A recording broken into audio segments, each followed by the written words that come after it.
ಆಜಿ ಮಸಾಲ. ಎಂತ ಅಡಿಗೆಯ ರುಚಿಯಾಗೋ ರಹಸ್ಯವು 20 ರೂಪಾಯಿ. ರಾಜ್ಯವನ್ನೇ ಗೆದ್ದಿದ್ದಾರೆ ಡಿ.ಕೆ. ಶಿವಕುಮಾರ್ ಅವರು. ಅವರ ಮುಂದೆ ಸಾಕಷ್ಟು ಸವಾಲುಗಳಿದ್ದಾವೆ. ಈಗಾಗಲೇ ಸಂಪುಟ ವಿಸ್ತರಣೆ ಆಯಿತು. ವಿಸ್ತರಣೆ ಆದ ನಂತರ ಹಲವು ಶಾಸಕರುಗಳು ಬಹಳಷ್ಟು ಅಸಮಾಧಾನವನ್ನು ವ್ಯಕ್ತಪಡಿಸ್ತಾ ಇದ್ದಾರೆ.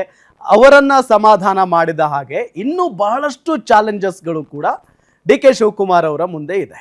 ಏನೇನು ಯಾವ ರೀತಿಯಾದಂಥ ಸವಾಲುಗಳನ್ನು ಡಿ.ಕೆ. ಶಿವಕುಮಾರ್ ಅವರು ಎದುರಿಸಬೇಕು ಎಲ್ಲದರ ಬಗ್ಗೆಯೂ ಕೂಡ ನಾವಿವತ್ತು ಪೊಲಿಟಿಕಲ್ ಕಾರ್ನರ್ನಲ್ಲಿ ಚರ್ಚೆ ಮಾಡ್ತಾ ಹೋಗ್ತೀವಿ. ಒಂದು ಬ್ರೇಕಿಂಗ್ ಅಪ್ಡೇಟ್ ಇದೆ. ರಾಜ್ಯವನ್ನೇ ಗೆದ್ದಿರುವಂತ ಸಿಎಂ ಡಿ.ಕೆ. ಶಿವಕುಮಾರ್ ಅವರಿಗೆ ಬಿಗ್ ಚಾಲೆಂಜ್.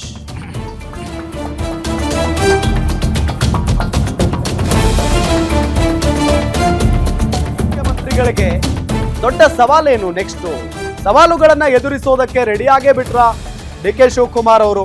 ಡಿ.ಕೆ.ಶಿಗೆ ಬಂಡಾಯದ ಜೊತೆ ವಿಪಕ್ಷಗಳನ್ನು ಎದುರಿಸೋ ಬಿಗ್ ಚಾಲೆಂಜ್ ಇದೆ. ಡಿ.ಕೆ.ಶಿ ಕಟ್ಟಿ ಹಾಕೋಕೆ ಪಂಚಾಸ್ತ್ರ ಸಿದ್ಧಪಡಿಸಿಕೊಳ್ತಾ ಇದ್ದಾವ ವಿಪಕ್ಷಗಳು. ಅಸಲಿಗೆ ಸಿಎಂ ಡಿ.ಕೆ.ಶಿ ಮುಂದಿರೋ ಆ 5 ಸವಾಲುಗಳೇನು ಗೊತ್ತಾ? ಮುಖ್ಯಮಂತ್ರಿಯಾಗಿ ಚೊಚ್ಚಲ ಅಧಿವೇಶನ ಡಿ.ಕೆ.ಶಿಗೆ ಹೇಗಿರುತ್ತೆ ಗೊತ್ತಾ? ಗ್ಯಾರಂಟಿ ನ್ಯೂಸ್ ನಲ್ಲಿ ಡಿ.ಕೆ.ಶಿ ಪಂಚ ಸವಾಲುಗಳ ಎಕ್ಸ್ಕ್ಲೂಸಿವ್ ಸ್ಟೋರಿ. ರಾಜ್ಯವನ್ನೇ ಗೆದ್ರು, ಹಠ ಹಿಡಿದು ಮುಖ್ಯಮಂತ್ರಿ ಕೂಡ ಆಗಿದ್ದಾರೆ. ಇದೆಲ್ಲದರ ನಡುವೆ ಸರ್ಕಾರವನ್ನ ಅಥವಾ ಆಡಳಿತವನ್ನ ನಡೆಸ್ತಾ ಇದ್ದಾರೆ.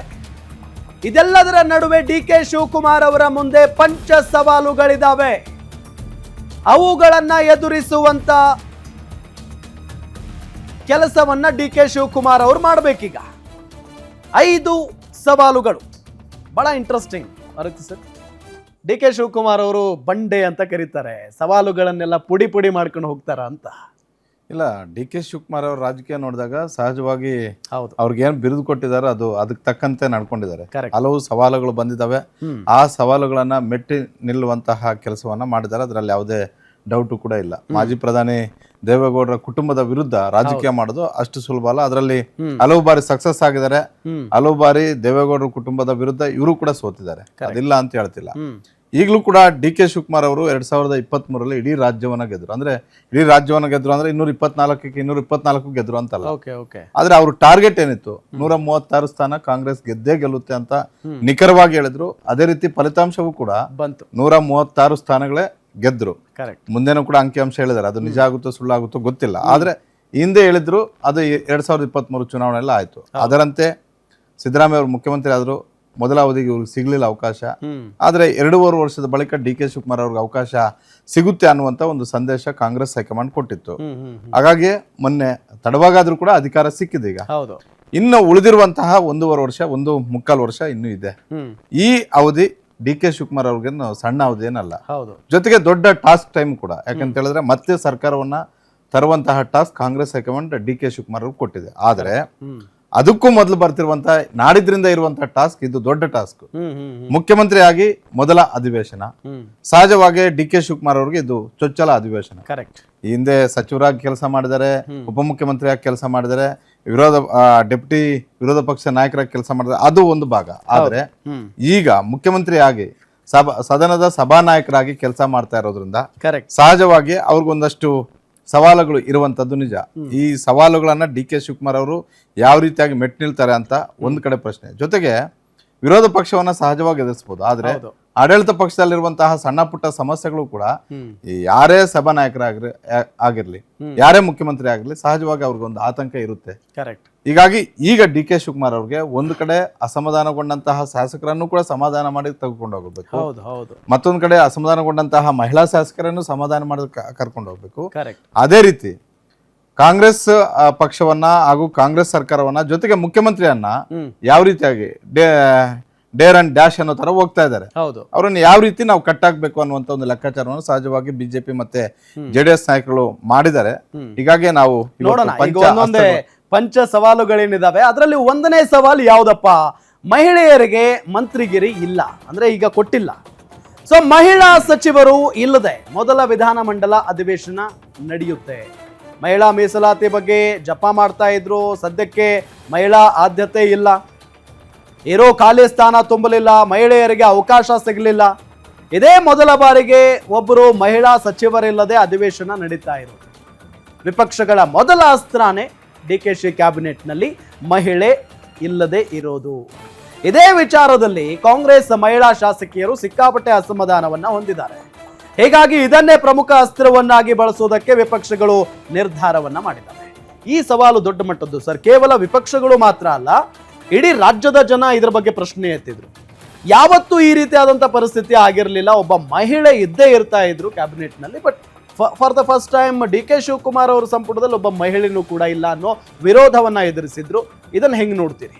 ಅಲ್ಲ, ಇದು ಕೇವಲ ಇವತ್ತಿಗಷ್ಟೇ ಸಬ್ಜೆಕ್ಟ್ ಆಗೋದಿಲ್ಲ. ಇನ್ನು ಮುಂದೆ ಯಾರೇ ಸರ್ಕಾರ ಬರಲಿ, ಯಾವುದೇ ಪಕ್ಷದ ಸರ್ಕಾರ ಬರಲಿ, ಯಾರೇ ಮುಖ್ಯಮಂತ್ರಿ ಆಗಿರ್ಲಿ, ಅವಾಗ ಈ ಎಕ್ಸಾಂಪಲ್ ಅನ್ನ ಹೇಳೋದಕ್ಕೆ ಅದು ಒಳ್ಳೇದಕ್ಕೂ ಹೇಳ್ಬೋದು, ಕೆಟ್ಟದಕ್ಕೂ ಕೂಡ ಹೇಳ್ಬೋದು. ಆದ್ರೆ ಸದ್ಯದ ಪರಿಸ್ಥಿತಿಯಲ್ಲಿ ಮುಖ್ಯಮಂತ್ರಿ ಆಗಿರುವಂತಹ ಡಿ ಕೆ ಶಿವಕುಮಾರ್ ಅವರಿಗೆ ಇದು ದೊಡ್ಡ ಮಟ್ಟದ ಒಂದು ವಿರೋಧ ಪಕ್ಷಗಳಿಗೆ ಒಂದು ದೊಡ್ಡ ಅಸ್ತ್ರ. ಯಾಕಂತ ಹೇಳಿದ್ರೆ ಕಾಂಗ್ರೆಸ್ ನಾಯಕರುಗಳು, ಅಧಿನಾಯಕರುಗಳು, ಅದರಲ್ಲೂ ಸೋನಿಯಾ ಗಾಂಧಿ ಅವರಾಗಿರ್ಬೋದು, ಪ್ರಿಯಾಂಕಾ ಗಾಂಧಿ ಅವರಾಗಿರ್ಬೋದು, ರಾಹುಲ್ ಗಾಂಧಿ ಅವರಾಗಿರ್ಬೋದು, ಪದೇ ಪದೇ ಜಪ ಮಾಡೋದು ಮಹಿಳೆಯರ ಬಗ್ಗೆ. 33% ಮೀಸಲಾತಿ ಬಿಲ್ ಮನ್ನಣೆ ಮಾಡಿದ್ದು ಕೂಡ UPA ಸರ್ಕಾರ ಇದ್ದಂತಹ ಸಂದರ್ಭದಲ್ಲಿ ಪದೇ ಪದೇ ಸಂಸತ್ತಲ್ಲೂ ಕೂಡ ಇದನ್ನ ಹೇಳ್ತಾ ಇರ್ತಾರೆ. ಎಲ್ಲೇ ಹೋಗ್ಲಿ ಕೂಡ ಜಾಸ್ತಿ ಕಾಂಗ್ರೆಸ್ ಅವ್ರು ಮಾತಾಡೋದು ಒಂದು ಮಹಿಳೆಯರ ಬಗ್ಗೆ ಮಾತಾಡ್ತಾರೆ, ಮತ್ತೊಂದು OBC ಮತ್ತೆ ದಲಿತ ವಿಚಾರಗಳ ಬಗ್ಗೆ ಮಾತಾಡ್ತಾರೆ. ಅವರ ವೋಟ್ ಬ್ಯಾಂಕ್ ಕೂಡ ಅದೇ. 2023 ಇವ್ರು ಟಾರ್ಗೆಟ್ ಮಾಡಿದ್ದು ಕೂಡ ಅವ್ರನ್ನೇ.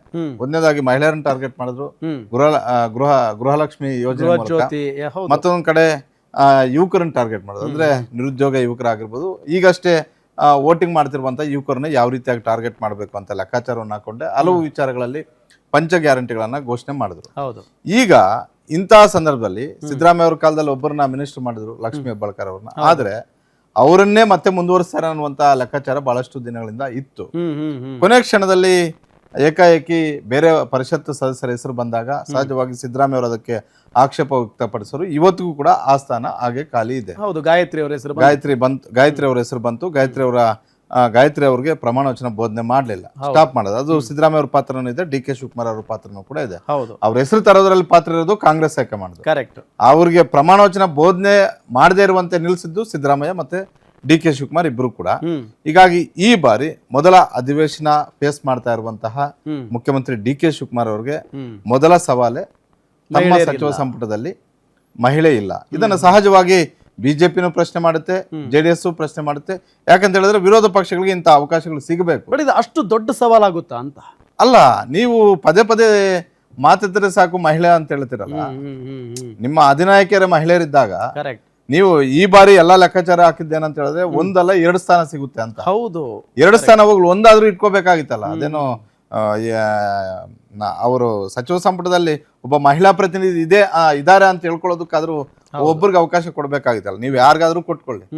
ಆದ್ರೆ ಮಹಿಳೆಯರು ಇಲ್ಲದೆ ಇರುವಂತಹ ಕ್ಯಾಬಿನೆಟ್ ನೋಡ್ತಿರುವಂತದ್ದು ಇದೇ ಮೊದಲು. ನನಗಿರುವಂತಹ ಮಾಹಿತಿಯ ಪ್ರಕಾರ ಹಿಂದೆಂದೂ ಕೂಡ ಈ ರೀತಿಯಾದಂತಹ ಬೆಳವಣಿಗೆಗಳು ಆಗಿಲ್ಲ. ಹಾಗಂದ ಮಾತ್ರಕ್ಕೆ ಡಿ ಕೆ ಶಿವಕುಮಾರ್ ಅವ್ರಿಗೆ ಮಹಿಳೆಯರನ್ನ ತಗೋಬಾರ್ದು ಅಂತಿಲ್ಲ. ಆದ್ರೆ ಈ ಬಾರಿ ಸಚಿವ ಸಂಪುಟದಲ್ಲಿ ಹೈಕಮಾಂಡ್ ಇಂಟರ್ಫೆರೆನ್ಸ್ ಬಹಳಷ್ಟಿದೆ. ಸಿದ್ದರಾಮಯ್ಯ ಅವ್ರ ಮಾತು ನಡೆದಿಲ್ಲ ಹಲವು ಹೆಸರುಗಳಲ್ಲಿ, ಡಿ ಕೆ ಶಿವಕುಮಾರ್ ಅವರ ಮಾತನ್ನು ಕೂಡ ನಡೆದಿಲ್ಲ. ಬಟ್ ಇನ್ನೊಂದು ಮುಜುಗರಕ್ಕೆ ಕಾರಣ ಆಗಿದ್ದು ಗಾಯತ್ರಿ ಶಾಂತೇಗೌಡ ಅವರ ಹೆಸರು ಸೇರಿಸಿ ತೆಗೆದುಹಾಕಿದ್ದು. ಹೌದು, 2 ಹೆಸರುಗಳನ್ನ ಸೇರಿಸ್ತಾರೆ, 2 ಹೆಸರುಗಳನ್ನ ಬೇರೆಯವ್ರನ್ನ ಸೇರಿಸ್ತಾರೆ. ಅದರಲ್ಲಿ ಮಂಕಾಳ ವೈದ್ಯ ಅವ್ರ ಬದಲಿಗೆ ಮಲ್ಲಿಕಾರ್ಜುನ್ ಬರ್ತಾರೆ, ಶ್ಯಾಮ್ನೂರ್ ಅವ್ರು ಬರ್ತಾರೆ. ಗಾಯತ್ರಿ ಶಾಂತೇಗೌಡ ಹೆಸರು ಬರುತ್ತೆ, ಆದ್ರೆ ಪ್ರಮಾಣ ವಚನ ಬೋಧನೆ ಮಾಡೋದಿಲ್ಲ. ಒಂದ್ ಕಡೆ ಅವ್ರಿಗೂ ಮಾಡಿದ್ದ ಅವಮಾನ, ಮತ್ತೊಂದ್ ಕಡೆ ಅವ್ರಿಗೆ ಪ್ರಮಾಣ ವಚನಕ್ಕೆ ಬರಬೇಡಿ ಅಂತ ಹೇಳಿದ್ದು ಕೂಡ ಸರಿಯಲ್ಲ. ಅದು ಕಾಂಗ್ರೆಸ್ ಹೈಕಮಾಂಡ್ ಸೂಚನೆ ಅಂತ ಇವ್ರು ಹೇಳಿರ್ಬೋದು. ಆದ್ರೆ ನೀವು ಪದೇ ಪದೇ ವೋಟ್ಗೋಸ್ಕರ ಮಾತ್ರ ಮಹಿಳೆಯರ ಜಪ ಮಾಡುವಂತವ್ರು, ಅವ್ರಿಗೆ ಅವಕಾಶ ಕೊಡಬೇಕಾದ್ರೆ ಯಾಕೆ ಹಿಂದೆ ಮುಂದೆ ನೋಡ್ತೀರಾ? ಇವತ್ತು ಕರ್ನಾಟಕದಲ್ಲಿ ಆಗಿರೋದು, ಸಚಿವ ಸಂಪುಟದಲ್ಲಿ ಆಗಿರೋದು ಅದೇ. ನಾನು ಇದರಲ್ಲಿ ನೇರ ಪಾತ್ರ ಡಿ ಕೆ ಶಿವಕುಮಾರ್ ಅವ್ರದ್ದು ಇದೆ ಅಂತ ಹೇಳ್ತಿಲ್ಲ. ಆದ್ರೆ ಈಗ ಇಕ್ಕಟ್ಟಲ್ಲಿರೋದು ಡಿ ಕೆ ಶಿವಕುಮಾರ್. ಯಾಕಂತ ಹೇಳಿದ್ರೆ ಲೀಡ್ ಮಾಡ್ತಿರೋದು ಅವರೇ. ಸಭಾನಾಯಕರು ನಾಡಿದ್ರಿಂದ ವಿಧಾನ ಪರಿಷತ್ ಅಲ್ಲಿ ಫೇಸ್ ಮಾಡ್ಬೇಕಾಗಿರೋದು ಅವರೇ. ಬಿಜೆಪಿ ಶಾಸಕರನ್ನಾಗಿರ್ಬೋದು, ಪರಿಷತ್ ಸದಸ್ಯರನ್ನಾಗಿರ್ಬೋದು, ಅವರೇ ಆಗಿರೋದ್ರಿಂದ ಸಹಜವಾಗಿ ಬಿಜೆಪಿ ಅವರು ನೀವು ಮಹಿಳೆಯರ ಬಗ್ಗೆ ಬಹಳಷ್ಟು ಪುಂಖಾನುಪುಂಖವಾಗಿ ಭಾಷಣ ಮಾಡ್ತಿರಲ್ಲ, ಕೊಟ್ರ ಅಂತ ಕೇಳ್ತಾರೆ.